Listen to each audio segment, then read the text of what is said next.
अरे बच्चों, हमारे चैनल यूनिवर्सिटी 21 में आपका स्वागत है। फिर आज हम आपको कुछ बताने जा रहे हैं। फिर फार्मूला है ना, तो उस फार्मूले को कुछ फार्मूला बताए थे हम, आज फार्मूला कुछ और बताएंगे।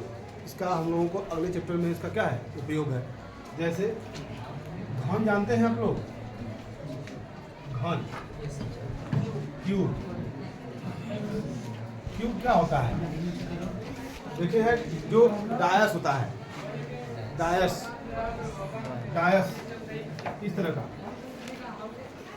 जिनकी सभी भुजाएं आपस में क्या होती है, बराबर होती है।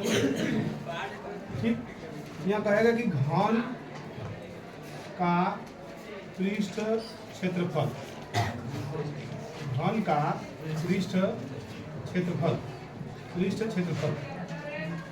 क्या होता है। देखिए हम बताएंगे आपको, इतना बढ़िया आइडिया बताएंगे, इतना अच्छा तरीका बताएंगे कि यदि आप फार्मूला भूल जाते हैं तो आप पूरा सवाल लगा लेंगे। फार्मूला बना लेंगे तो सवाल लग जाएगा। ठीक, तो देखिए घन का पृष्ठीय क्षेत्रफल चाहिए, तो पहले सोचिए दिमाग में घन का कुल कितना पृष्ठ होता है। कुल 6 फलक होते हैं, उसको बोलते हैं फलक, बोलते हैं क्या बोलते हैं उसको, फलक बोलते हैं। तो देखिए ये हम जानते हैं बच्चों की इसकी कुल कितने फलके हैं, 6 फलके। और 6 ये जो भुजाएं हैं सबकी, इसकी चार भुजाएं क्या होती हैं, सब बराबर होती है। तो यदि एक फलक का क्षेत्रफल निकाल लेते हैं तो उसमें हम 6 का गुणा कर देंगे, सबका निकल जाएगा। तो एक जो भुजा है, एक जो फलक है वो कैसी भुजा है, वर्गाकार है। कैसा है, वर्गाकार है। वर्ग का क्षेत्रफल क्या होता है, भुजा गुणे भुजा होता है, चाहे भुजा का स्क्वायर कर दीजिए और उसमें कुल कितनी फलके हैं तो 6। यही हो गया घन का पृष्ठ क्षेत्रफल बराबर 6 गुणे भुजा का हो गया। अब इसका घन का आयतन, तो घन का आयतन फॉर्मूला क्या होता है, हाँ बस भुजा घात में 3, या उसको लिखते हैं LBH, कोई दिक्कत नहीं है, 1/3 लिखते हैं। क्या लिखते हैं, 1/3, इसको लिखेंगे 6a का स्क्वायर। मान लेते हैं इसकी भुजा का मान क्या है, a है। भुजा की लंबाई कितनी है, a है, तब भुजा की लंबाई a, 6a का स्क्वायर। फिर यहाँ भुजा खाते 3 है, यहाँ क्या हो जाएगा, a/3 लगे लगाए। एक चीज और देख लीजिए बच्चों, घन का हो गया, घनाभ का हो गया। अब घनाभ का देख लीजिए, क्यूबाइड उसको बोलते हैं, क्या बोलते हैं इसको, QUBAID, क्यूबाइड। ये क्यूब है, ये क्यूबाइड है। क्यूबाइड का शेप कैसा होता है बच्चों, ईंटा देखे हैं, ईंट जो होता है जी, हाँ वो ईंट जो है बच्चों वो कैसा है, क्यूबाइड है। क्या है वो, क्यूबाइड है। वो तो घनाभ बोलते हैं। तो घनाभ में बच्चों ये क्या होता है, इसको देखिए यल, इसको बी, इसको एच, तीनों भुजाएं जो क्या है, लंबाई, चौड़ाई और एक ऊंचाई, सब आपस में क्या होते हैं, भिन्न भिन्न होते हैं। तो यहाँ पूछ दिया घनाभ का संपूर्ण पृष्ठ। अच्छा, परीक्षा में यदि संपूर्ण पृष्ठ बस लिख दिया, इसका मतलब समझिए संपूर्ण पृष्ठ का क्षेत्रफल पूछ रहा है। समझ में बच्चों आया। यहाँ ध्यान दीजिए, जब हमको घनाभ का संपूर्ण पृष्ठ लिख, अब यहाँ भी फार्मूला दी हम भूल गए, कैसे निकालेंगे हम लोग। यहाँ ध्यान दीजिए, जैसे कि ये डस्टर है, समझ लीजिए, इसको घनाभ समझ सकते हैं, घनाभ की तरफ थोड़ा सा टेढ़ा है, मगर आप समझिएगा एकदम प्लेन ऐसे है, ये भी एकदम प्लेन ऐसे है। तो जो इसका शेप है, आप दिक्कत करेगा, किताब ले लेते हैं NCERT की, जिसे हम लोग पढ़ रहे हैं। ये मान लीजिए ये किताब घनाभ है, ठीक। तो ये वाला जो फलक है, ये वाला फलक, ये वाला फलक, दोनों बराबर है। यदि हम एक का क्षेत्रफल निकालते हैं तो दूसरे का निकालना होगा, तो 2 को गुणा कर देंगे तो दोनों का हो जाएगा। एक फलक हो गया, एक फलक ऊपर है, एक फलक नीचे है। एक का निकालेंगे, दूसरे का गुणा कर देंगे, दोनों का हो जाएगा। क्या हुआ, एक फलक, 2 फलक, 3 फलक और ये 4। अब एक ठो यहाँ बचा और एक ठो यहाँ बचा, तो इसका भी शेप क्या है, एकदम बराबर है, इधर भी। तो इसका निकालेंगे, 2 को गुणा कर देंगे, इसका हो जाएगा। तो तीन पोजीशन हो गया इसमें का। तो देखिए इसमें तो तीनों पोजीशन में बच्चों दो था, सब दोनों का दो था। तो 2 गुणे LB प्लस BH प्लस है ना, लंबाई गुणे चौड़ाई दुगुना हो जाएगा, चौड़ाई गुणे ऊंचाई दुगुना हो जाएगा। ऊंचाई ये क्या है, ऊंचाई गुणे लंबाई, उसका भी क्या करेंगे हम। तो हो गया 6 फलकों का सबका। तो 6 फलकों का क्या हो गया, क्षेत्रफल। इसको लेंगे घनाभ का संपूर्ण पृष्ठीय क्षेत्रफल। ठीक, अच्छा फिर कर दिया घनाभ का आयतन। घनाभ का आयतन क्या होगा बच्चों? लंबाई गुणे चौड़ाई गुणे LBA जिसको कहते हैं हम लोग, लंबाई गुणे चौड़ाई गुणे ऊंचाई। तो ये देखिए दो फार्मूला ये रहा, दो फार्मूला ये। अब इस फार्मूले पर आधारित हम लोग सवाल लगाएंगे।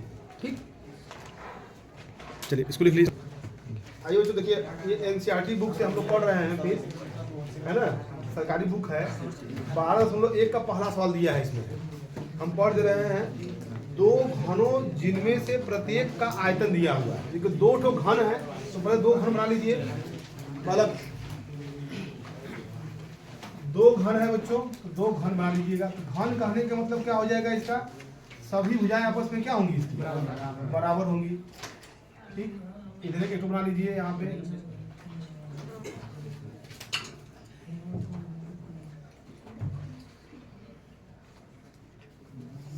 ठीक, दो घन है जिनमें से प्रत्येक का आयतन दिया हुआ है। इसका भी वॉल्यूम दे रखा है। तो दोनों का आयतन बराबर है, बराबर होगा ही होगा। बराबर करा कि दोनों बराबर ही है, तो बराबर 64 दिया है आयतन। क्या दिया है? 64 सेंटीमीटर क्यूब के संलग्न फलकों को मिलाकर एक ठोस बनाया जाता है। इससे प्राप्त घनाभ का पृष्ठीय क्षेत्रफल ज्ञात करना है। ठीक, तो देखिए बच्चों, दोनों का अलग अलग दिया है कि एक का दिया है? दो घनों जिनमें से प्रत्येक का आयतन, तो एक का आयतन 64 है, तो इसका भी आयतन कितना है? 64। ठीक है, कह रहा है क्वेश्चन में बच्चों कि इन दोनों को सटा कर रख दिया जाए। तो दोनों को जब सटा कर रखेंगे आप, वो बनाए क्या बन जाएगा? क्यूबाइड बन जाएगा। क्या बन जाएगा बच्चों? घनाभ बन जाएगा। बनेगा ही बनेगा घनाभ।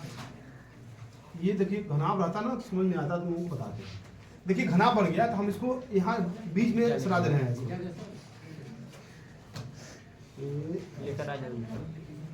लेके मत आइए, अरे हम काफी हैं उसके लिए, 3D बनाने में माहिर है हमारे।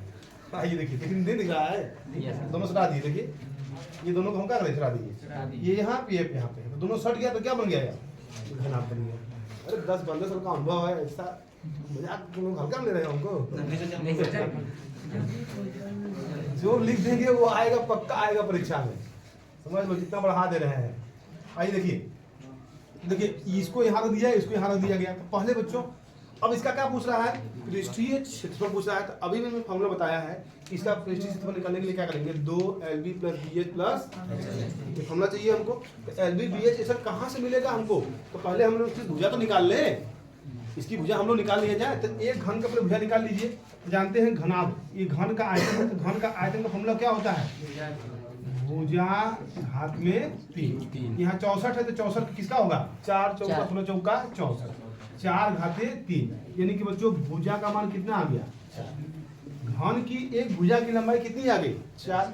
अब यहाँ ध्यान दीजिए, यानी कि ये 4 है, ये 4 है, ये 4 है, सब 4 है ना। तो अब इसको सटा कर रखने जा रहे हैं हम। यहाँ देखिए 4, तो ये 4 मिलकर कितना बनाएगा? 8। यानी कि घनाभ की जो लंबाई होगी वो कितनी हो जाएगी? 8 सेंटीमीटर। बाकी जो चौड़ाई है वो 4 रहेगा, ऊंचाई भी क्या रहेगा? 4 रहेगा। बस इतना ध्यान देना है बच्चों। तो यहाँ हो जाएगा घनाभ का वक्र पृष्ठ, संपूर्ण पृष्ठ पूछता है ना, संपूर्ण पृष्ठ क्षेत्रफल बराबर 2 कोष्ठक में LB + BH + HH। 2 यल कितना है? 8 है। ई कितना है? 4 है। यो 4 है, बाकी सब तो 4 है, बस लंबाई है ना 8 है। 4 गुणे 8 दिख रहा है बच्चों? बताना 2, 8 चौका 32, 4 चौका 8 चौका 32। जोड़ेंगे इसको तो 6 2 8 2 10, यहाँ गुणा लगा दिया। फिर 3 1 4 4 3 7 7 1 8 8 9 के 16। क्या आएगा? सेंटीमीटर स्क्वायर लिखिएगा इसमें, सेंटीमीटर। देखिए ये रहा आंसर, सही है ना? इस तरह देखिए बोर्ड परीक्षा में भी सवाल कैसे लगाएंगे। यदि इस तरह फिगर बना देते हैं तो एग्जामिनर के दिमाग में अट्रैक्शन बढ़ेगा। इसका फिगर बना करके सटा दीजिए, उसके यहाँ पे यहाँ लगा दीजिए, फिर बगल में इसका लगा दीजिए, आंसर ठीक, लगा लीजिए। आइए बच्चों देखिए, अब क्वेश्चन नंबर 2 है, कोई बर्तन एक खोखले और गोले आकार का है। तो पहले एक खोखला बर्तन ले लीजिए जो और दो गोलाकार का है। ये ध्यान दीजिए, ए वाला पीछे नॉइस ना हो, बस ध्यान से क्वेश्चन देखिए, हम लगा रहे हैं, आप समझिए अच्छे से।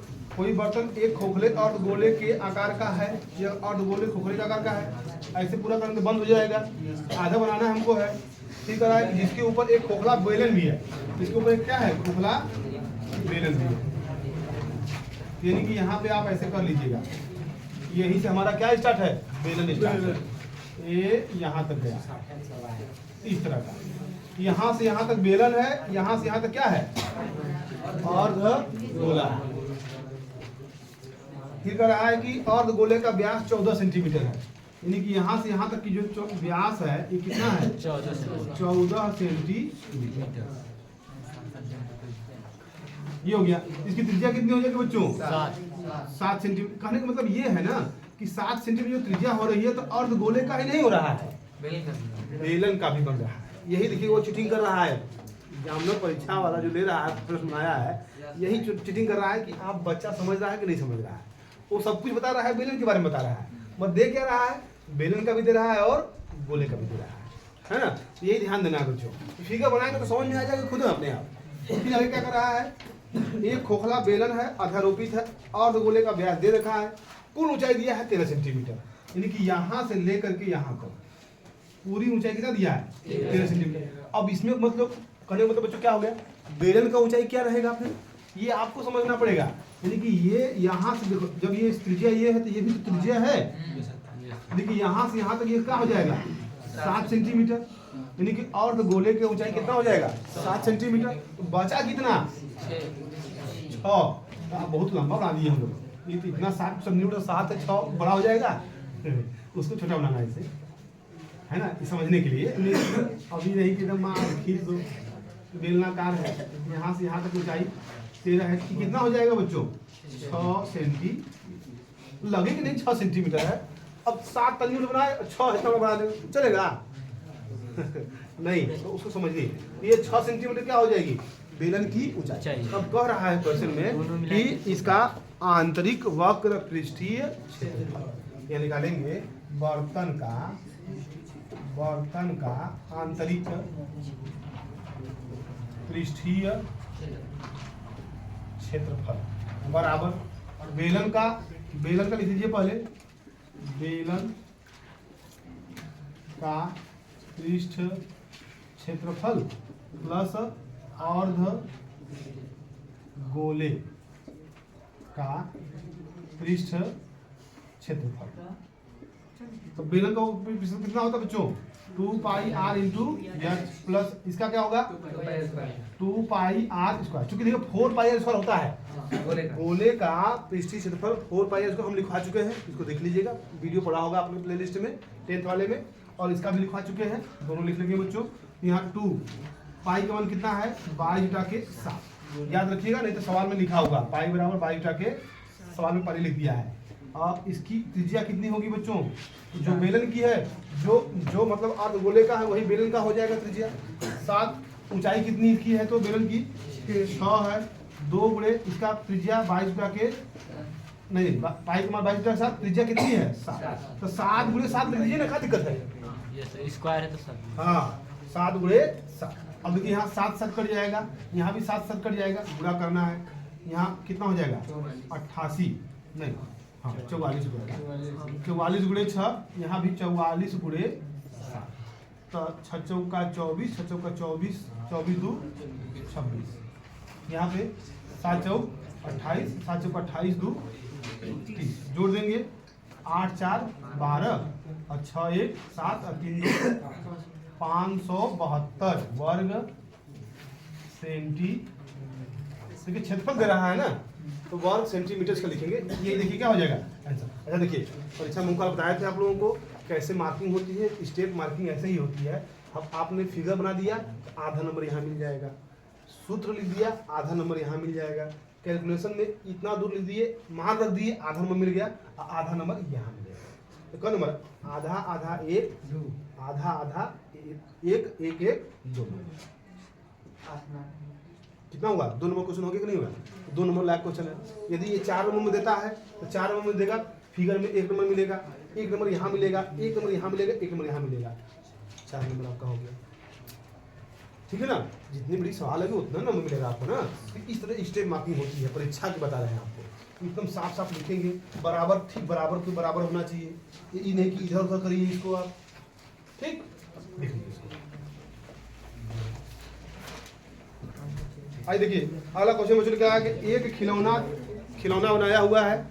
कह रहा है कि त्रिज्या 3.5 सेंटीमीटर वाले एक शंकु के आकार का है। कैसा है? शंकु के आकार का है, जो उसी त्रिज्या वाले एक और गोले पर अध्यारोपित। देखिए फिगर का समझ में आ रहा है किसी दिमाग में? कैसा बनेगा? पहले एक और गोला बनाएंगे हम लोग ऐसे, इसके ऊपर शंकु बना देंगे, यह खिलौना हो जाएगा। मतलब लट्टू के आकार का है लगभग, है ना? अध्यारोपित है। इसकी त्रिज्या दे रखा है बच्चों, कितना दे रखा है? 3.5 सेंटीमीटर। इस खिलौने की संपूर्ण ऊंचाई, यानी कि यहाँ से लेकर के यहाँ तक 15 कितना है? देखो ये वाला भी कितना होगा? 3.5 होगा बच्चों। तो यहाँ से यहाँ भी कितना होगा? 3.5। ये घटा लेंगे तो इसका ऊंचाई मिल जाएगा हमको शंकु का। तो कितना मिलेगा? 15.5 में से 3.5 घटाएंगे तो कितना बचेगा? 12, सिर्फ 12 सेंटीमीटर क्या हो गया? ऊंचाई किसका? शंकु की ऊंचाई हो गई। तो शंकु की ऊंचाई 12 सेंटीमीटर होगी। इस खिलौने का संपूर्ण पृष्ठीय क्षेत्रफल निकालना है। तो खिलौने का संपूर्ण पृष्ठीय क्षेत्रफल निकालना है। तो यानी कि यहाँ लिख देते हैं, पर जो जो दिया उसको लिख लो बच्चों। तो शंकु की ऊंचाई यच बराबर कितना है? 12 सेंटीमीटर। त्रिज्या दोनों का है, त्रिज्या दोनों कितना होगा? 3.5 सेंटीमीटर हो गया। तो कहेंगे खिलौने का संपूर्ण पृष्ठ क्षेत्रफल बराबर शंकु का पृष्ठ क्षेत्रफल प्लस अर्धगोले का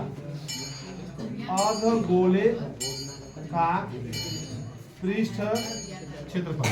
तो शंकु को पृष्ठ क्षेत्रफल बताए थे, बताइए किसी को याद है? पाई आर प्लस इसका क्या हो जाएगा? 2 पाई आर स्क्वायर। अभी लिखे हम लोग हैं पाई। देखिए पाई का मान कितना है? 22 के 7। त्रिज्या कितनी है? 3.5। यह मान पता है? नहीं पता है तो ऐसे कर लीजिए ये ना, यच का स्क्वायर प्लस 2 गुणे 22 बटा के 7 गुणे 3.5 गुणे 3.5। अब यहाँ पे हो जाएगा 7 से कट जाएगा बच्चों, 7 5 तो 22 गुणे 0.5 कड़ी में यच मतलब 12 का स्क्वायर प्लस 3.5 का स्क्वायर प्लस यहाँ 7 5 35, यहाँ हो जाएगा 44 हो जाएगा। यहाँ 0.5 गुणे 3.5। इसी को हल कर लेंगे, आपका क्या हो जाएगा? ये होमवर्क रहेगा आप लोगों का, इसको लगा लीजिएगा। कोई दिक्कत नहीं है, मैं तो हल कर सकते हैं। कमेंट में लिख दीजिएगा इसका आंसर जो आएगा आप लोगों का, जरूर कमेंट कीजिएगा ना। और इस तरह की वीडियो पाने के लिए हमारे चैनल से लगे रहिए, हमेशा कंटिन्यूअस आप लोगों को मिलता रहेगा। और इंपॉर्टेंट वीडियो टिप्स भी देंगे अभी आपको, और OMR कैसे भरा जाता है उसको भी बताएंगे हम आपको। OMR भरने में बहुत लोग गलती कर देते हैं, तो OMR का डेमो निकाल करके हम आपको दिखाएंगे, ठीक है ना। Thanks for watching.